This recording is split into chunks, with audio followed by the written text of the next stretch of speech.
பிடியதன் உருவுமை குலமிகு கரியது வடிகொடு தனதடி வழிபடும் அவரிடர் கடி கணபதி வர அருளின் மிகுகுடை வடிவினர் பயில்வெளி வளமுறை இறையே. ஈசனே சிவகாமி நேசனே என ஈன்ற தில்லைவாழ் நடராஜனே. அல்லல் என்னும் மாசறு தாட்கொள்ளும் தெய்வமே,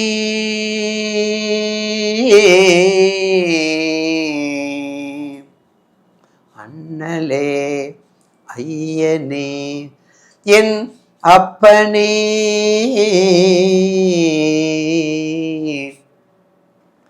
தில்லை நகர்வாழ் அதிபதி ஜனகாதிபதி துதிப்பதி அன்னை உமையவள் சிவகாமி உரை அன்பில் நடனபதியே சுவாமி நடராஜனே என் சுவாமி நடராஜனே. பரம்பொருளே, வேத நாயகனே, மெய்ப்பொருளே, எங்கெங்கும் நிறைந்துள்ள என் உமா மகேஸ்வரன் திருவடியை வணங்கி, கூத்தப்பெருமானின் திருவடியை வணங்கி, திருப்பணி விநாயக பெருமானும் அருள்மிகு 48 மண்டல மகா கணபதியினுடைய திருவடியை வணங்கி, நிகழும் மங்களகரமான குரோதி ஆண்டு செப்டம்பர் மாதம் 17ஆம் நாள் செவ்வாய்க்கிழமையும் சதுர்த்த திதியும் சதய நட்சத்திரமும் சித்த யோகமும் கூடிய சுபயோக சுபதினத்தில் நம்மை பிரார்த்தனை மூலம் வெற்றி, பக்தியின் மூலம் வெற்றி, அனுகிரகமும் அனுகூலமும் கிடைக்கிறதுக்கு மூலம் வெற்றியை கொடுக்கக்கூடிய புரட்டாசி மாதத்தினுடைய தமிழ் மாதத்தினுடைய பலன்களை பற்றி இப்போது தொகுத்து பதிவு செய்ய உள்ளேன். இம்மாதம் முக்கிய நிகழ்வுகள்: புரட்டாசி 11ஆம் நாள் சுக்கிர ஜெயந்தி, வெண்காந்த மலர், வெண்பட்டு, வெள்ள மொச்சை, பசும்பால், பாலாலயங்கள், கற்கண்டு சாதங்கள், பூர வெண்மை சம்பந்தப்பட்டதையெல்லாம் அவர் திருவடிக்கு சமர்ப்பணம் செய்து வழிபட்டால் சுக்கிரனுடைய பிரித்திலிருந்து நாம் தப்பித்து அவனுடைய யோக பலனை நாம் பெறலாம். அடுத்தது புரட்டாசி 16ஆம் நாள் சர்வ மகாலய அமாவாசை. ஒரு மனிதனுடைய வாழ்க்கையில் பூர்வ புண்ணியம் ஜெயிக்க வேண்டுமென்றால் மகாலய அமாவாசை.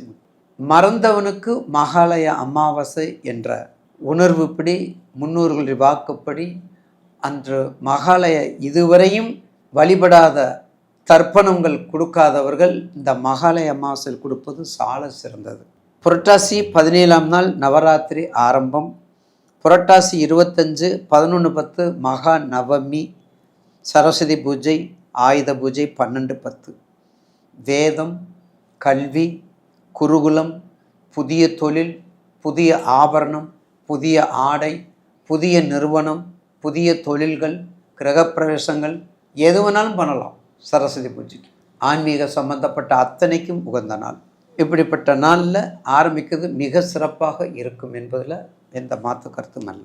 ஆக இந்த புரட்டாசி மாதத்தில் வரக்கூடிய புரட்டாசி மாதம் இரணியன் கசுபு மகாபாரதம் நடந்த மாதம் என்று சொல்லக்கூடியவர்கள். அதனால் புரட்டாசியில் பக்திக்கு முக்தியை அளிப்பதற்கும் பேராசையை தவிர்ப்பதற்கும் ஜனன காலத்திலிருந்து மரண காலம் வரை பிரார்த்தனையே வெற்றியின் கொடுப்பது, பக்தியே முதலீடு செய்வது என்ற உணர்வினை நம் முன்னோர்கள் நமக்கு அளித்துள்ளார்கள். அப்படிப்பட்ட புரட்டாசி மாதத்தில் வரக்கூடிய எல்லா வைபவங்களும் மிக சிறப்பாக இருக்கும். அதில் நவராத்திரி மிக மிக அதி உன்னத. ஆண்களுக்கு 1 நாள் சிவராத்திரி, பெண்களுக்கு 9 நாள் நவராத்திரி. அதுவும் இந்த மாதத்தில் வருவதும், இந்த புரட்டாசி மாதத்தில் வரக்கூடிய புதன், இந்த புரட்டாசி மாதத்தில் புதனோட அறிவு சார்ந்த சரஸ்வதி, இந்த 2 பேரும் சேர்ந்தது தான் சரஸ்வதி பூஜை. அதனால தான் இந்த புரட்டாசி மாதத்தில் வருது. ஐப்பசிலி வரும், அது ஏதாவது அந்த திதி மாறி வரும்போது வரும். இப்போ அப்படி கிடையாது. கண்டிப்பாக இந்த புரட்டாசியில் வரக்கூடிய சரஸ்வதி பூஜை நம் எல்லோருக்கும் எல்லா நலங்களும் கொடுக்க வேண்டி சரஸ்வதியின் திருவடியை வணங்கி, என் நாவில் இருக்கக்கூடிய ஓம் சரஸ்வதி நமஸ்துபியம் வரதே காமரூபிணி வித்யாரம்பம் கர்ஷயாமி சித்திர்பவது மேசதா என்ற அவருடைய திருவடியை வணங்கி இந்த புரட்டாசி மாதத்தின் பலனை பற்றி இப்போது தொகுத்து வழங்க உள்ளேன். காலபுருஷனுக்கு 8, காலபுருஷனுக்கு மறைவு ஸ்தானம், காலபுருஷனுக்கு 3, 6, 8 பண்ணக்கூடிய 8ஆம் பாவம். ரொம்ப கவனமாக இருக்கக்கூடிய யார் ஒரு ஆணோ பெண்ணோ மிக எச்சரிக்கையாக இருக்கக்கூடிய நேரம். எச்சரிக்கையாக நீ அடித்துக்கொண்டே இருக்கணும் விருச்சக ராசிக்கு. அப்போ தான் அவங்க வேலை பார்த்துட்டு இருப்பாங்க, அப்போ தான் கொட்டிக்கிட்டே இருப்பாங்க. தேள் ஒரு இடத்துல இருக்காது, அப்படியே போய்கிட்டே இருக்கும். எங்கே என்ன கிடக்குது கொட்டுறதுக்குன்னு போய்கிட்டே இருக்கும். அப்படிப்பட்ட விருச்சக ராசி நேயர்களுக்கு இந்த புரட்டாசி மாதம் உங்கள் ராசிநாதன் உங்கள் ராசிக்கு 6ல் இருக்கார். உங்கள் ராசிக்கு 6, 8. ஆனால் என்ன, இந்த 1/1/2024 வரக்கூடிய 1/1/2000 பிப்ரவரி வரையும் வரக்கூடிய 25 குரு பயிற்சி வரையும் உங்களுடைய விருச்சக ராசிக்கு கொஞ்சம் நல்ல நேரம். குருபலம் அதிகமான நேரம். குருபலம் மிக அற்புதமான நேரம். கல்யாணம், குழந்தை பாக்கியம், திருமணம், வைபவம், தொழில், கமர்ஷியல், வெளிநாடு, உள்நாடு, இது எல்லாம் ரொம்ப தேக்கமாக இருக்கிறதுக்கு எல்லாம் இந்த புரட்டாசி ஐப்பசியில் போயிடும். கண்டிப்பாக போகணுங்க. இந்த புரட்டாசியில் கண்டிப்பாக போகணும். இந்த நவராத்திரியை நல்லா கும்பிடுங்க. இந்த நவராத்திரி நல்லா கும்பிட்டிங்கன்னா அதில் கண்டிப்பாக அது போயிடும். அப்படிப்பட்ட மாதம் இந்த விருச்சகத்துக்கு உரிய மாதம். விருச்சக ராசி நேயர்களுக்கு தசாபத்தியை பார்த்துக்கங்க, அவங்களுடைய வயதை பார்த்துக்கங்க. 7.5 முடிஞ்சிருச்சு, 8.5 முடிஞ்சிருச்சு, கண்டகச்சனி முடிஞ்சிருச்சு, ராசிநாதன் நல்லா இருக்கார், கெட்டவன் கெட்டிட ராஜயோகத்தோடு இருக்காருங்க. அதனால் உங்கள் ராசிக்கு 6க்கு உரியவன், 8ல் 1க்கும் 6க்கும். உங்கள் ராசி 1, 6 மேசம். மேசத்துக்கு விருச்சத்துக்கும் 8ல் இருக்காது. 8ல் தப்பு கிடையாது. செவ்வாய் 8ல் இருக்கலாம். செவ்வாய் 8ல் இருக்கிறது நல்லது தான். ஆனால் எந்த விருச்சக லக்கணமாக இருந்தால் 8ல் இருக்கிறது கஷ்டம். ஏன்னா அப்போ தான் உங்களுக்கு செவ்வாய் தோஷம். செவ்வாய் தோஷமும் கிடையாது. செவ்வாய் தோஷம் நான் சொல்லவே மாட்டேனே.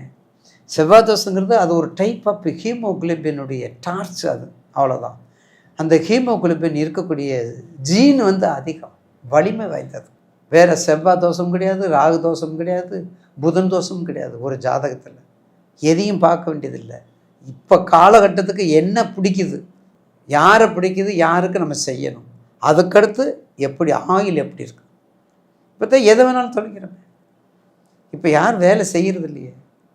மொபைல் இருக்கணும், 100 ரூபா 500 rupees 4 தாள் இருக்கணும் பாக்கெட்டில், பஸ்ஸில் படியில் பயணம் செய்யணும், நம்ம போகணும். இதுதான் வாழ்க்கை. இனிமேல் அப்படி வாழ முடியாது. இது எத்தனை நாளைக்கு